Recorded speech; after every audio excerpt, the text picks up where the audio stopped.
Jake Martinez sat on the metal bench inside the holding cell and looked at his hands. Even through the thick gloves of his armor, he could feel the slight vibration of the ship's engines. Everything felt lighter here. When he moved, he almost bounced. The gravity was wrong, weak compared to what his body was used to. He had been a prisoner for 3 days now. The cell was not like the prisons back on Earth. It was clean and bright, with smooth white walls that glowed with soft light. There was a bed, a desk, and even a small bathroom. If someone had told him this was a hotel room instead of a jail, he might have believed them. But the door was locked and armed guards stood outside. Jake was not alone. 12 other humans were scattered in cells along the same corridor. They were all Marines from the Horizon's Edge, the human diplomatic ship that had come to meet the Valoran Empire for the first time. The mission was supposed to be simple. Arrive, say hello, exchange gifts, and start building a friendship between two civilizations. It had not gone as planned. The Valorans had been suspicious from the start. When they saw the human ship, they called it a warship. When they saw the human Marines in their powered armor, they called them an invasion force. Before anyone could explain, Valoran military ships had surrounded the Horizon's Edge.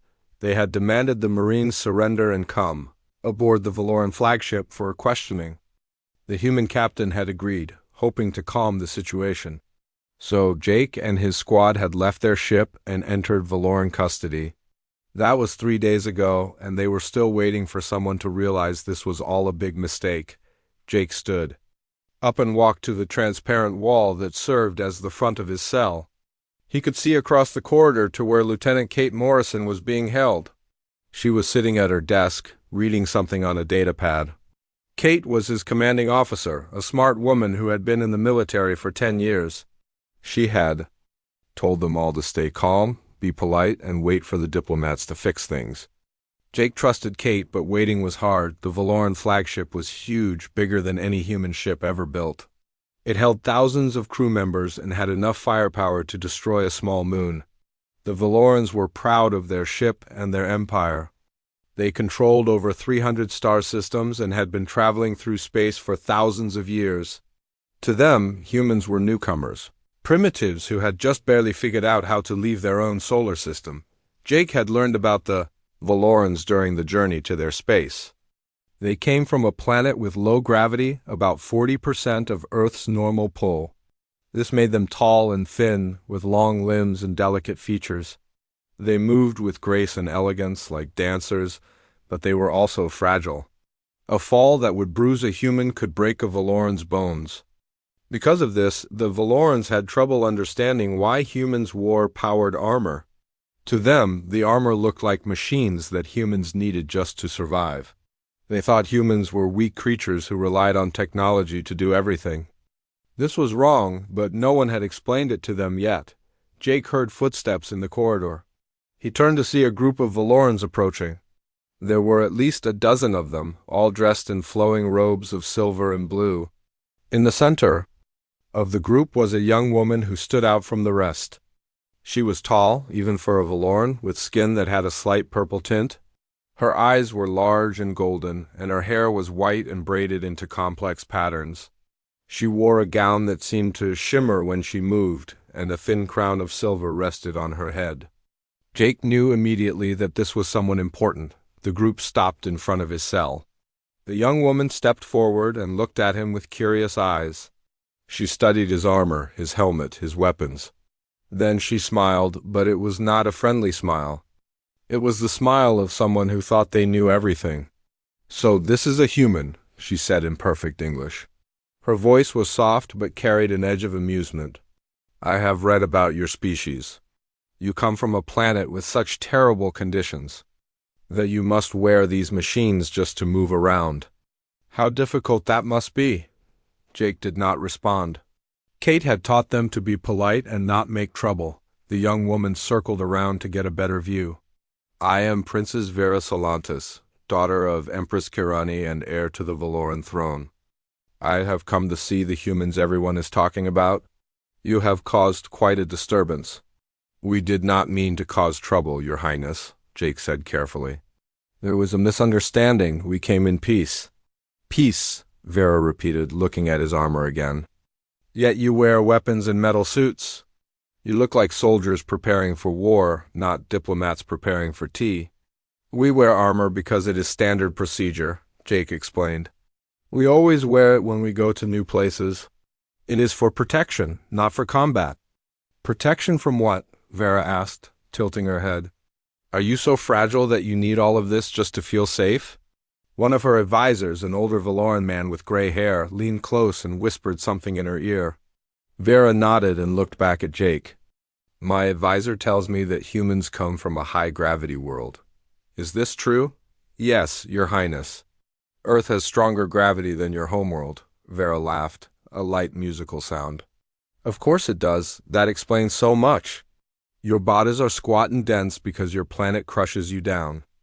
You wear these machines because, without them, you cannot even support your own weight properly. How sad. Jake felt his jaw tighten. He took a slow breath and reminded himself to stay calm. Vera continued, clearly enjoying herself.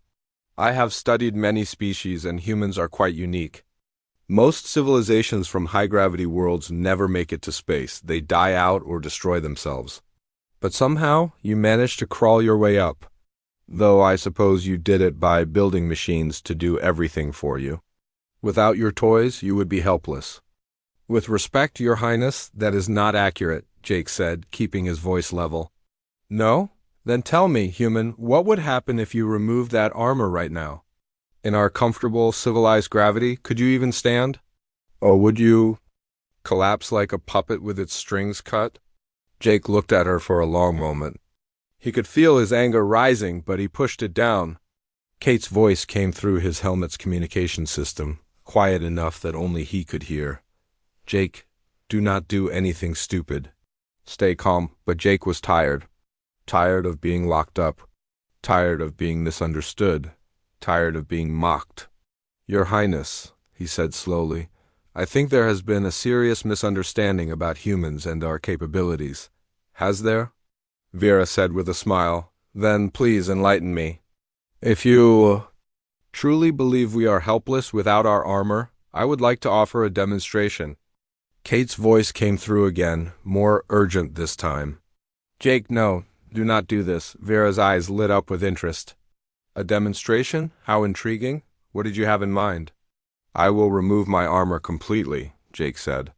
All of it, then I will perform any physical task you choose. If I fail, if I collapse or cannot complete the task, I will formally apologize to you and your empire. I will admit that humans are weak and that we rely on our machines. And if you succeed? Vera asked, leaning forward. If I succeed, you grant me one request. Nothing unreasonable, just one simple thing. Vera's advisors immediately began talking to her in their own language, probably telling her this was a bad idea. But she held up her hand for silence. I accept your challenge, she said. It will be entertaining, if nothing else. Guards, open his cell. The transparent wall disappeared with a soft hum.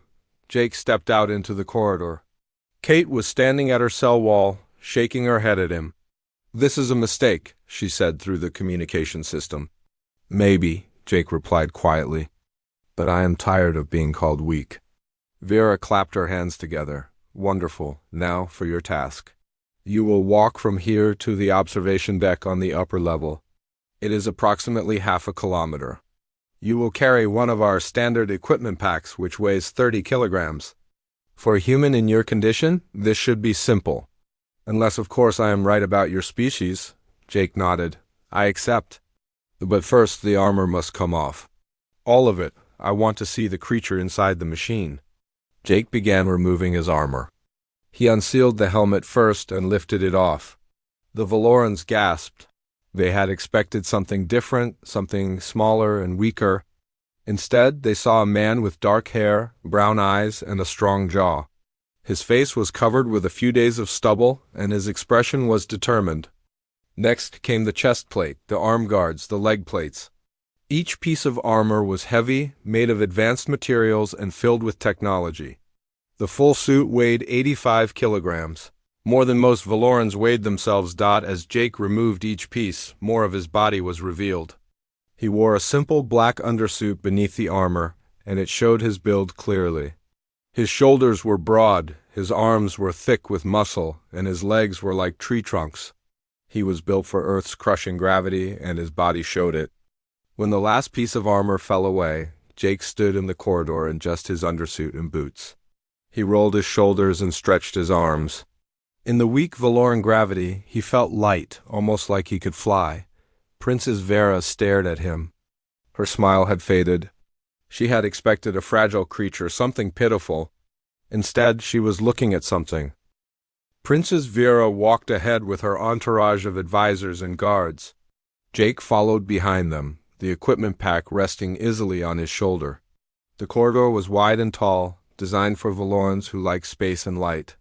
Soft blue lights lined the walls, and the floor was smooth and polished. Jake noticed how the Valorans moved. They walked with long, graceful strides, their bodies swaying slightly with each step. In their low gravity, every movement looked like a dance.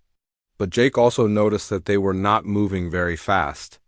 To them, this was probably a normal walking pace. To Jake, it felt painfully slow. He matched their speed anyway. This was not a race. It was a test, and he wanted to pass it in a way that made his point clear. Behind him, he could hear other footsteps. He glanced back and saw that several of his fellow prisoners had been released from their cells. Kate was there, still wearing her armor, along with Ben Cooper, the team's diplomatic officer. They were following at a distance, watching everything carefully. Kate's voice came through his earpiece again. "Jake, your heart rate is normal. Your breathing is normal. How are you feeling?" "I feel fine," Jake said quietly. "Better than fine, actually. This gravity is nothing." "Good, but remember, this is not just about proving you can walk. This is about making a good impression. Stay calm and stay professional." "I will," Jake promised. The group moved through the ship. They passed other Valorans who stopped to stare at the strange sight. A human without armor, walking freely among the princess and her guards. Some of them whispered to each other. Some of them looked afraid. Jake understood why. To them, he probably looked like a monster. His dense musculature, his heavy bone structure, his compact build, all of it was designed for a world much harsher than theirs. On Earth, he was just an average soldier. Here, he was something alien and potentially dangerous. Princess Vera looked back at him several times. Each time, her expression was different. At first, she looked confident, even smug. She still believed she was right about humans. But as they continued walking and Jake showed no signs of struggle, her confidence began to fade. Confusion replaced it, then something that might have been concern. One of her advisors, a thin Valoran woman with green eyes, spoke to her in a low voice. "Your Highness, perhaps we should reconsider. This human does not seem to be struggling at all." "We will continue as planned," Vera said, but her voice lacked its earlier certainty. They reached a lift that would take them to the upper levels. The doors opened with a soft chime, and everyone stepped inside. The lift was large enough to hold 20 Valorans comfortably, but with Jake's broader frame and the crowd of people, it felt a bit cramped. As the lift rose, Jake stood still and watched the numbers change on the display. His breathing was steady, his posture relaxed. The pack on his shoulder might as well have been empty. He adjusted his grip on it once. Just to have something to do. One of the younger guards could not stop staring at Jake. Finally, he worked up the courage to speak. "Excuse me," the guard said in hesitant English. "May I ask a question?" Jake nodded. "Of course." "Your world, Earth. What is it like?" Jake thought about how to answer. "It is beautiful, but it is also dangerous. The gravity is more than twice what you have here. The atmosphere is thick with oxygen. The weather can change quickly, bringing storms that can destroy buildings. There are earthquakes, hurricanes, and tornadoes. The sun is bright and can burn your skin if you stay out too long." The guard's eyes widened. "That sounds terrible. How do you survive?" "We adapt," Jake said simply. "Humans are good at adapting. Our bodies became strong to handle the gravity. Our skin developed protection against the sun. Our immune systems learned to fight off countless diseases. We built shelters to protect us from the storms. We learned, we changed, and we survived. The lift doors opened and they stepped out into another corridor. This one had windows along one side, showing the vastness of space outside. Stars glittered. In the darkness and in the distance, Jake could see other ships from the Valoran fleet. "How much further?" Jake asked. "Another 200 meters, Vera said. She was watching him closely now, her golden eyes studying every detail. "Are you feeling tired yet?" "No, Your Highness, not at all." This was true. Jake felt like he could walk for hours. The low gravity made everything easier. His legs, which were used to carrying his full weight through Earth's heavy pull, barely felt the strain here. The pack, which would have been a moderate burden back home, felt like almost nothing. They continued walking. Jake noticed that some of the Valorans were starting to breathe harder. They were not used to walking this far without rest.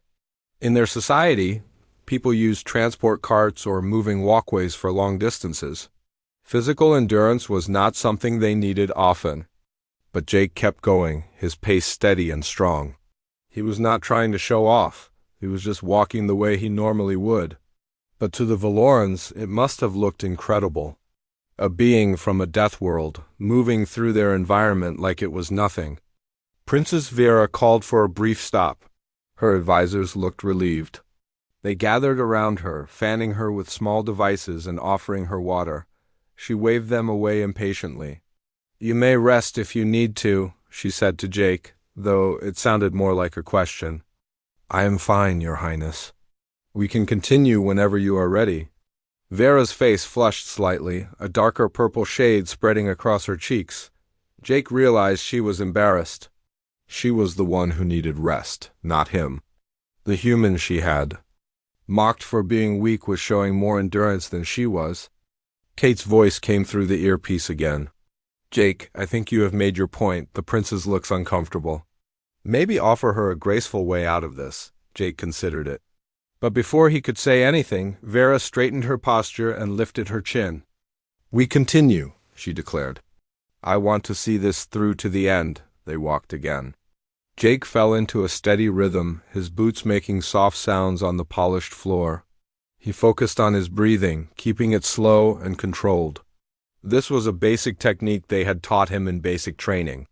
Steady breath, steady pace, steady mind. As they walked, Jake thought about why he was doing this. It was not just about proving his own strength. It was about defending his entire species. The Valorans had made assumptions about humans based on incomplete information. They had seen the armor and assumed weakness. They had heard about Earth and assumed humanity was lucky to survive, but they did not understand the truth. Humans wore armor not because they needed it to survive, but because it made them even more effective. It was a tool, a weapon, an enhancement. Without it, humans were still formidable. With it, they were nearly unstoppable. This was important for the Valorans to understand. Because if they continued to think humans were weak, they might make a terrible mistake.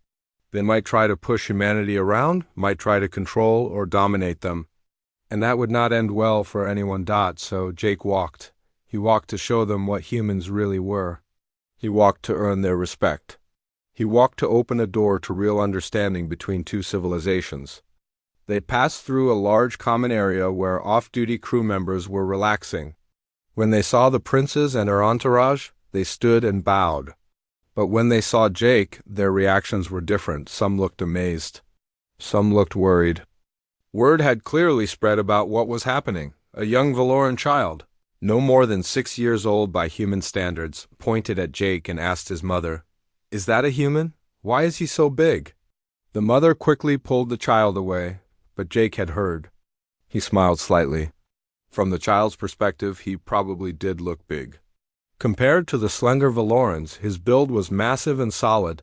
Finally, they reached a set of large doors marked with symbols Jake did not recognize. Princess Vera stopped in front of them and turned to face him. "Beyond these doors is the observation deck," she said. "It is where we study the stars and plan our journeys. If you can reach the center of the deck, you will have completed your task." "Understood," Jake said. The doors opened and they entered the observation deck. It was a massive room with a curved ceiling made entirely of transparent material. Stars blazed above them, and the sight was so beautiful that Jake paused for just a moment to take it in. Then he continued walking. The deck was large, with various stations and equipment scattered throughout. The center was marked by a raised platform with a holographic display showing star charts and navigation data. Jake walked straight toward it. His boots made echoing sounds in the large space. Every eye was on him. The Valorans who worked on the observation deck had stopped what they were doing to watch. He reached the center platform and stepped up onto it. Then he carefully lowered the equipment pack and set it down with a soft thump. He straightened up and turned to face Princess Vera. "Task completed, Your Highness." The room was silent. Vera stood at the entrance to the deck, her face pale. Her advisors looked shocked, the guards looked nervous, and the crew members whispered to each other in their own language. Jake was not even breathing hard. His heart rate had barely increased. He stood on the platform like it was the most natural thing in the world, waiting for the princes to respond. Finally, Vera walked forward. Her steps were slow and measured. When she reached the platform, she looked up at Jake with an expression Princess Vera led Jake and the others to a private meeting room adjacent to the observation deck.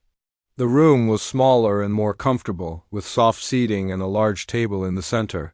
Through the windows, the stars continued to shine, providing a peaceful backdrop to their conversation.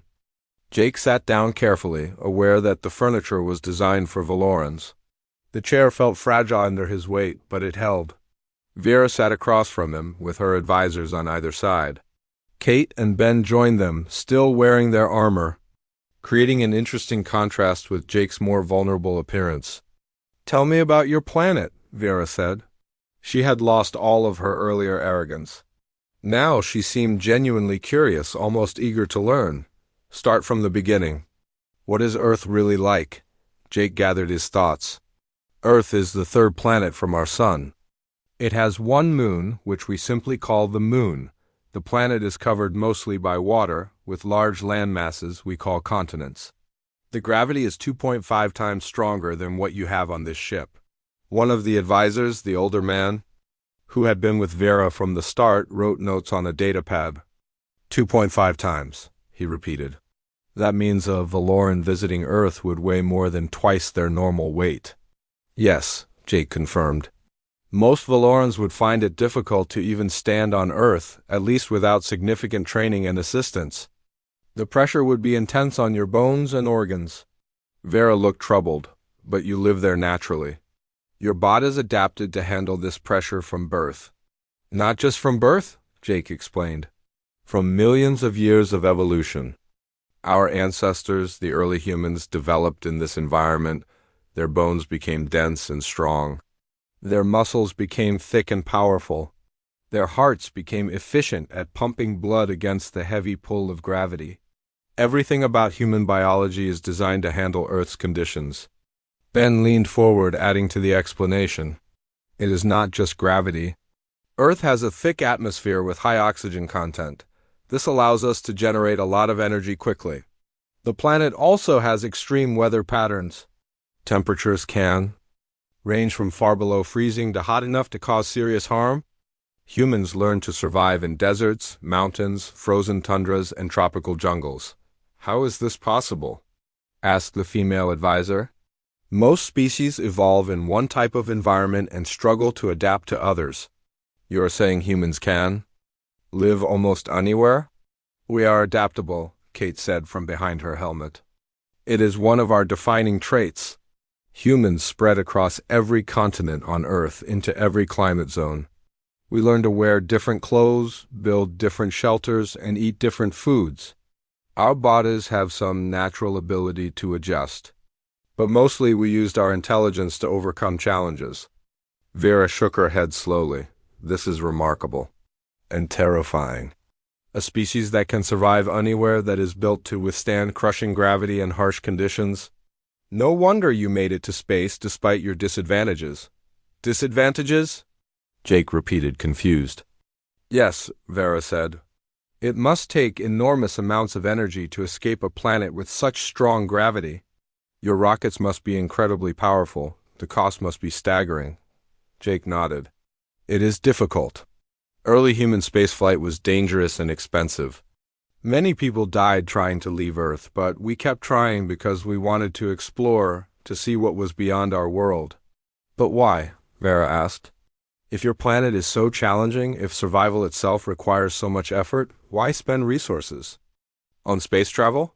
Why not focus on making Earth more comfortable? This was a question Jake had not expected. He thought about it carefully before answering. Because humans always want to see what is over the next hill, he said. It is in our nature. We are curious. We are explorers. Throughout our history, humans have traveled to every corner of Earth, even when it was dangerous or seemed impossible. Climbing the highest mountains, crossing the widest oceans, journeying to the coldest poles. We do these things not because they are easy, but because they challenge us. Vera listened intently. So space travel is just another mountain to climb? In a way, yes. But it is more than that. We wanted to know if we were alone in the universe. We wanted to meet other species, to learn from them and share our knowledge. We wanted to be part of something bigger than ourselves. The older advisor spoke up. And now you have found us. But tell me, when you first put on that armor, what was its purpose? Was it designed for space combat? Jake shook his head. The armor serves multiple purposes. It protects us from hostile environments like vacuum or toxic atmospheres. It enhances our strength, allowing us to lift heavier objects and move faster. It provides weapons for defense.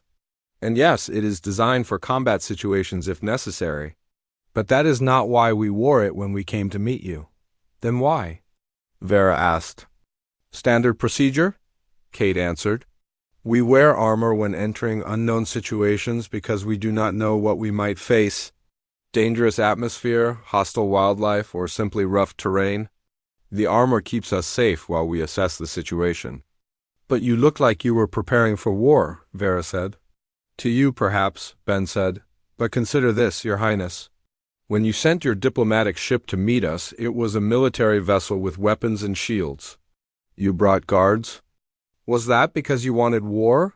Or because you wanted to be prepared for any possibility? Vera was quiet for a moment. I see your point. We judged your actions by our standards without understanding your perspective. And we should have been clearer about our intentions, Jake admitted. First contact is difficult. Both sides are nervous, both sides are careful, mistakes happen. One of the Valoran crew members entered the room and whispered something to the older advisor. He nodded and turned to Vera. Your Highness, word of. What happened on the observation deck has spread throughout the ship. The crew is talking about the human who walked without armor. Some are frightened. Vera frowned. Frightened? Why? Because they are realizing what humans are capable of. If one human without armor can do what he did, what could a squad of armored humans do in combat? Jake saw where this was going. I did not mean to frighten anyone. I just wanted to correct a misunderstanding. But you have revealed a truth that cannot be ignored, the advisor said. Humans are physically formidable in ways we did not anticipate. Your species evolved in conditions that would kill most civilized races. You are naturally strong, naturally tough, naturally dangerous. We are not dangerous unless threatened, Jake said firmly. Yes, humans can fight. Yes, we can be deadly when we need to be. But we prefer peace. We prefer cooperation. We came here to make friends, not enemies. Vera stood and walked to the window. She looked out at the stars for a long time before speaking. I believe you, she said finally. I believe you came in peace. But you must understand how this looks from our perspective. The galaxy has never seen a species like yours. Species from high-gravity worlds either never develop advanced technology, or they do not survive long enough to reach space. But humans did both. You dragged yourselves up from a death world and made it to the stars. Death world? Jake repeated.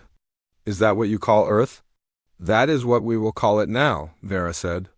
Because from a Valoran perspective, that is what it is. A planet that would kill us quickly if we tried to live there unprotected, but to you, it is home. It is normal. You do not think of it as dangerous because you have never known anything else. This gave Jake a strange feeling. He had always thought of Earth as beautiful, as welcoming. It was the only home humanity had ever known. To hear it described as a death world seemed wrong. But from Vera's perspective, he supposed it was accurate. There are other implications, the female advisor said. If humans are this physically capable, what does that mean for future interactions? Trade negotiations, treaties, disputes over territory. If humans can bring soldiers who are each worth 10 of ours in combat, how do we maintain balance? You maintain balance through respect, Kate said. You do not try to push us around, and we do not try to push you around. You treat us as equals, and we do the same. Physical strength is not everything. You have technology we do not have, knowledge we want to learn, allies we have not met. There is plenty of room for cooperation. But there must be some who will fear you, Vera said.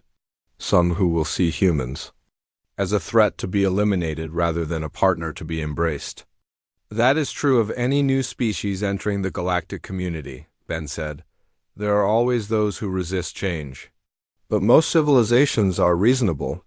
They will see the benefits of friendship with humanity and choose cooperation over conflict. I hope you are right, Vera said. Because after what I witnessed today, I know that war with humanity would be catastrophic. Even if we won, the cost would be unthinkable. Jake stood up, making everyone in the room tense slightly at his movement. He raised his hands in a peaceful gesture. Your Highness, I understand your concerns, but let me make something clear. Humans do not want war. We have had enough wars on our own planet to last us forever. We have seen what violence costs, what it destroys. We came to space hoping to leave that behind, to build something better. Yet you bring weapons and armor, the older advisor pointed out. We bring them as protection, not as threats? Consider this, if we wanted. The meeting with Princess Vera lasted for several hours. Jake, Kate, and Ben took turns explaining different aspects of human civilization. They talked about Earth's geography, human history, technological development, and cultural diversity. Vera listened to everything with intense focus, asking questions and taking notes on her datapad. By the time they finished, the ship's day cycle had ended and the artificial lights had dimmed to simulate night. Vera arranged for the humans to be moved to better quarters, proper guest rooms instead of holding cells. She also had their armor and equipment returned to them. Rest tonight, she told them as they prepared to leave. Tomorrow we will meet with my mother. She will want to hear everything we discussed, and she will want to meet the human who walked through my challenge. Jake nodded. I will be ready, Your Highness.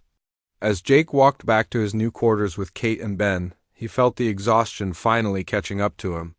Not physical exhaustion from the walk, which had been easy, but mental exhaustion from the long conversation and the stress of the situation.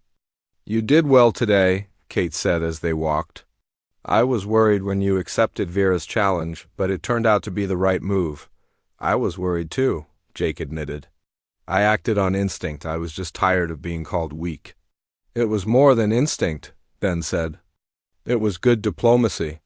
You showed strength without aggression, confidence without arrogance. You made your point and then immediately pivoted to building understanding.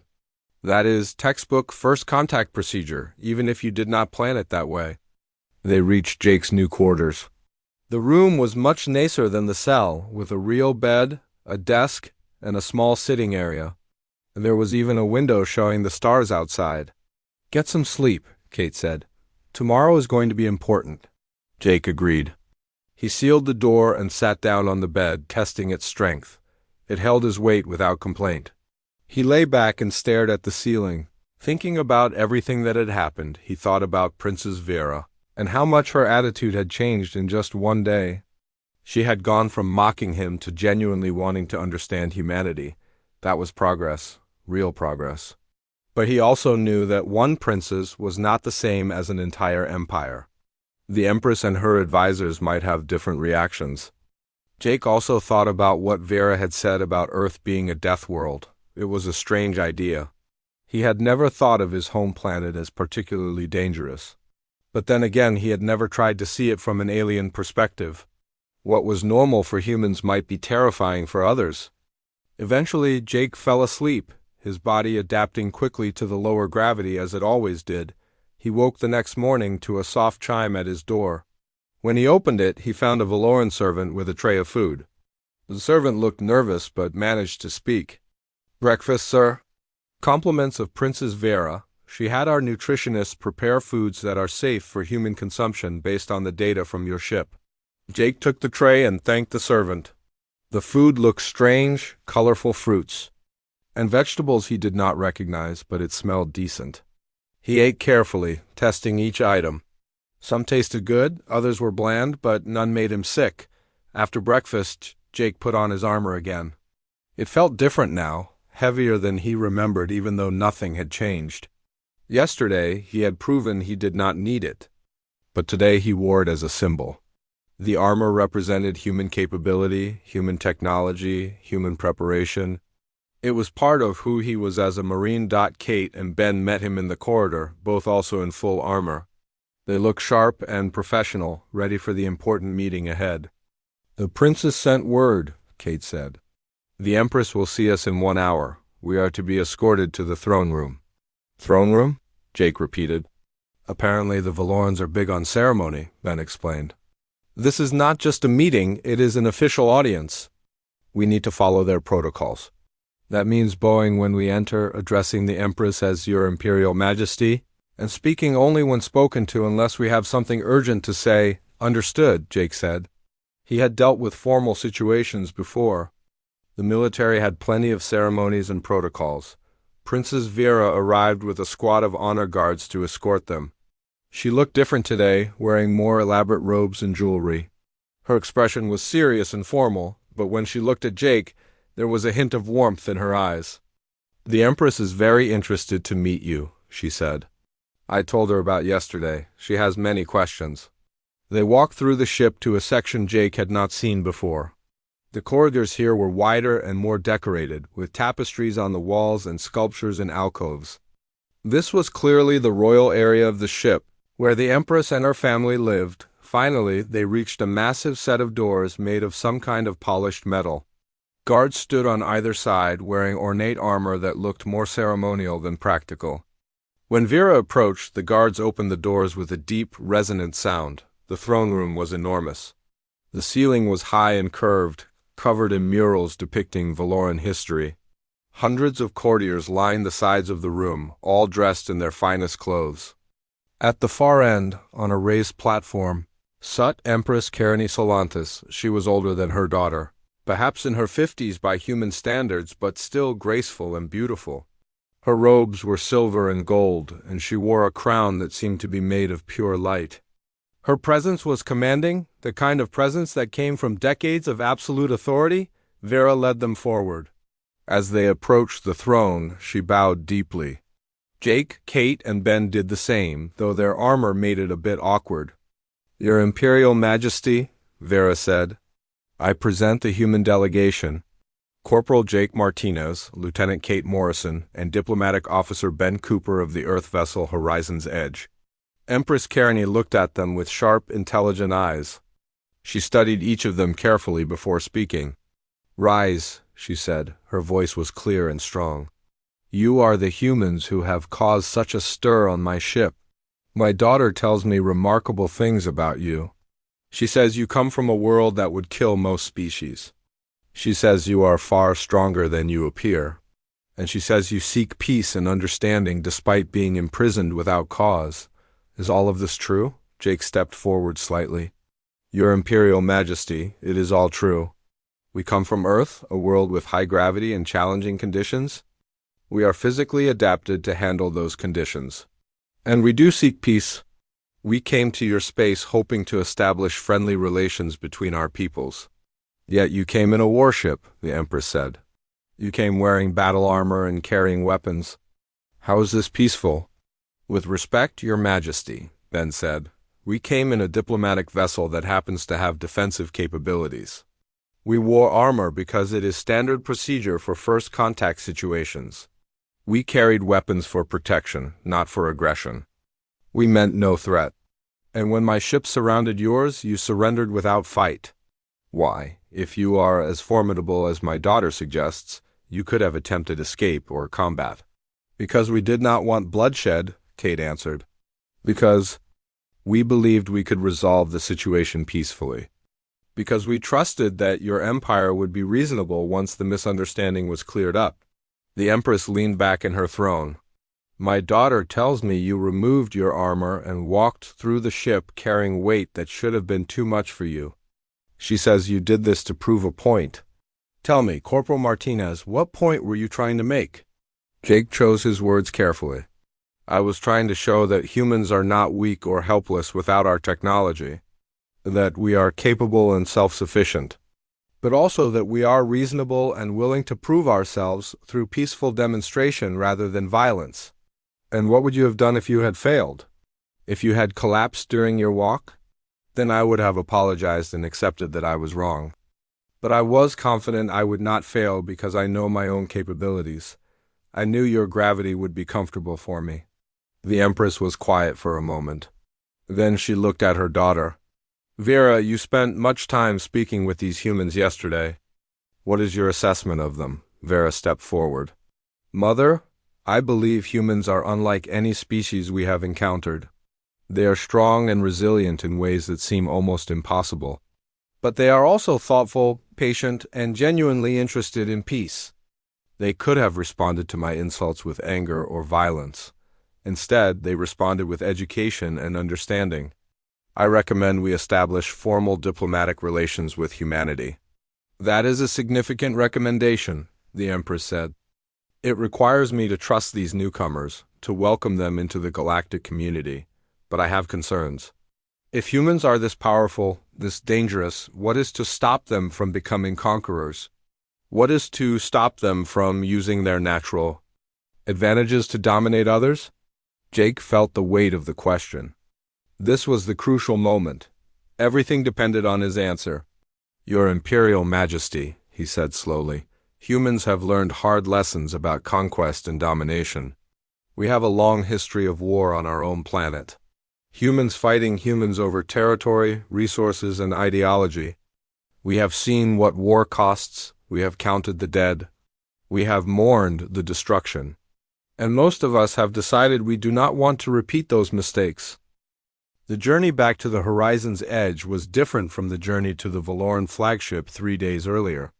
This time, the humans were not prisoners being transported under guard. They were honored guests being escorted home with full ceremony. Jake sat in the transport shuttle with his entire squad. All 30 Marines were there, including Kate and Ben. Everyone was quiet, processing what had happened.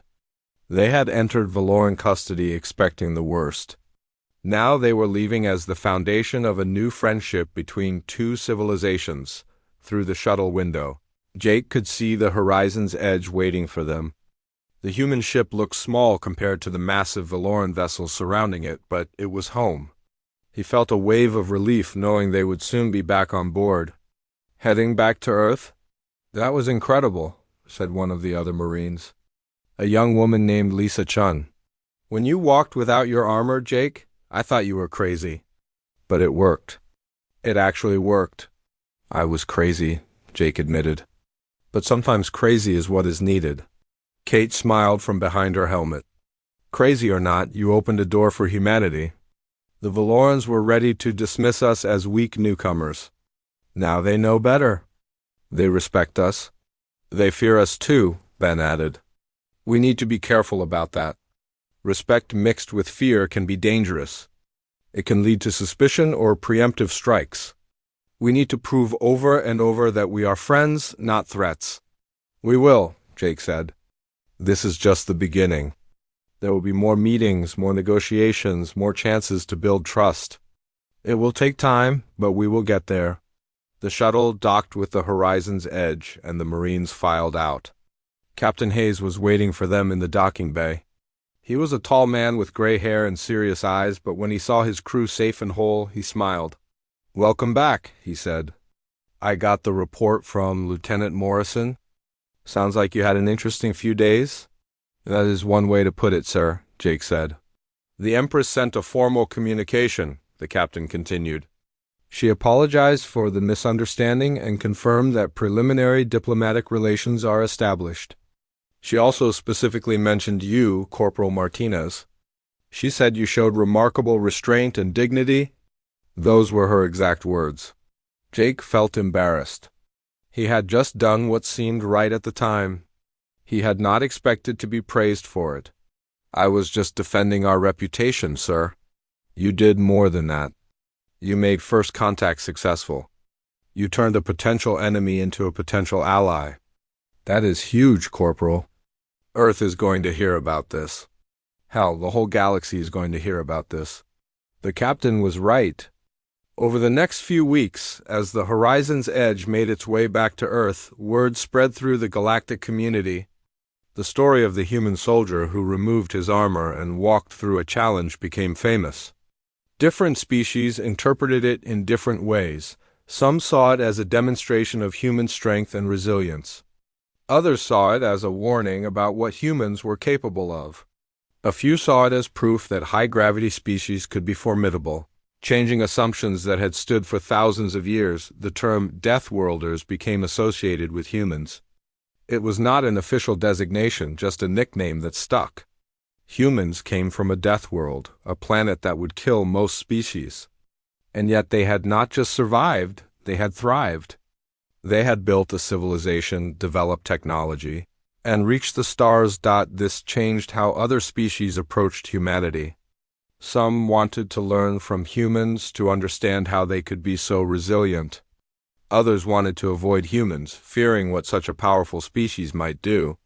And a few wanted to test humans, to see if the stories were true. Jake experienced this firsthand when the Horizon's Edge stopped at a trading station near the border of known space. The station was neutral ground where many different species gathered to trade goods and information. When Jake and a few other Marines went to explore, they attracted attention immediately.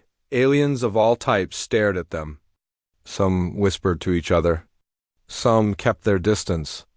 A few approached with curiosity, asking questions about Earth and human capabilities. One alien, a reptilian creature with green scales and bright orange eyes, walked right up to Jake and spoke in accented English. "You are the human from the story? The one who walked for the Valoran princes?" "I am one of many humans," Jake said carefully. "But yes, I was there. Is it true you did not struggle? That you carried weight through their ship like it was nothing? Their gravity is lower than what I am used to." "It was not difficult." The reptilian made a hissing sound that might have been laughter. "My people come from a world with gravity only slightly higher than the Valoran standard. To us, you would seem like a giant, incredibly strong. This is fascinating and terrifying." "I am just a regular human," Jake protested. "There is nothing special about me." "That is what makes it terrifying," the alien said. "If all humans are like you, then humanity as a whole is formidable. The galaxy will need to adjust to having such a powerful new species among us." This conversation repeated itself many times during the stop at the trading station. Jake became tired of explaining that humans were not looking for conflict, that strength did not equal aggression. But he understood why aliens were concerned. In a galaxy where most species had evolved on comfortable, moderate worlds, humans were an anomaly. When the Horizon's Edge finally reached Earth, Jake was relieved to be home. The ship entered orbit, and he looked down at the blue and green planet below. From space, Earth looked peaceful and beautiful. It was hard to believe that aliens considered it a death world, but when he really thought about it, Jake could see their point. The gravity that felt normal to him would crush many species. The oxygen-rich atmosphere that he breathed easily would be toxic to others. The weather patterns that he had grown up with would seem extreme and dangerous. Earth was a harsh world. Humans had just adapted so well that they forgot how harsh it was after landing. Jake and his squad were debriefed by military intelligence. They spent hours answering questions about the Valorans, their technology, their culture, and their military capabilities. Then they met with diplomatic officials who wanted to know every detail of the conversations with Princess Vera and Empress Kirani. Finally, Jake was called to meet with a general who wanted to hear the story directly from him. "Corporal Martinez," the general said, "your actions have had significant impact on humanity's position in the galaxy. You demonstrated human capabilities in a way that gained respect without provoking hostility. That is a difficult balance, and you achieved it. Well done. Thank you, sir. I was just trying to correct a misunderstanding. You did more than that. You showed aliens that humans are not to be underestimated, but also that we can be trusted. That combination is valuable, very valuable. The general paused, then continued. The Valorans have sent their ambassador to Earth. She arrived yesterday and has been meeting with our government officials. Can you guess who she is? Jake had a suspicion. Princess Vera? Correct. She specifically requested to be the first Valoran. Ambassador to Earth? She said she wants to learn more about humans and our world. She also said she wants to train in higher gravity environments so she can adapt. She is serious about understanding us. That is good news, sir. It is. And there is more. The Valoran Empire has introduced us to other species in the galactic community. We are receiving communications from dozens of civilizations, all wanting to establish contact. Some are friendly, some are cautious, but they all want to know more about the Deathworlders who made it to space. Jake felt a mix of pride and concern. Pride that humanity was being recognized, but concern about the expectations being placed on them. What happens now, sir? He asked. Now we build relationships. We prove that humans can be good neighbors and valuable allies. We share our knowledge and learn from others. And we stay ready just in case some species decides we are too dangerous to exist. You think some might try to attack us? It is possible. Throughout history, powerful newcomers often face challenges from established powers who feel threatened. We need to be prepared for that possibility while working toward peace. It is a delicate situation. Jake nodded. He understood. Humanity had entered a larger world, a galactic community with its own politics, conflicts, and dangers. The next few years would be crucial in determining humanity's place in that community. A few days later, Jake attended a formal ceremony at the United Earth Government headquarters. Princess Vera was there, along with dozens of human and Valoran officials. The ceremony marked the official establishment of diplomatic relations between Earth and the Valoran Empire. During the ceremony, Vera gave a speech. She stood at a podium, speaking slowly to account for the higher gravity she was experiencing. She had been training with weight suits to adapt, but Earth's gravity was still challenging for her.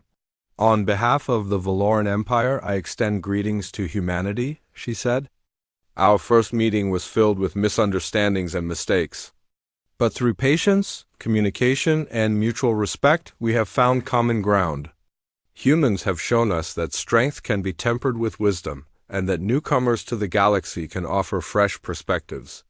We welcome Earth to the galactic community, and we look forward to a long friendship between our peoples.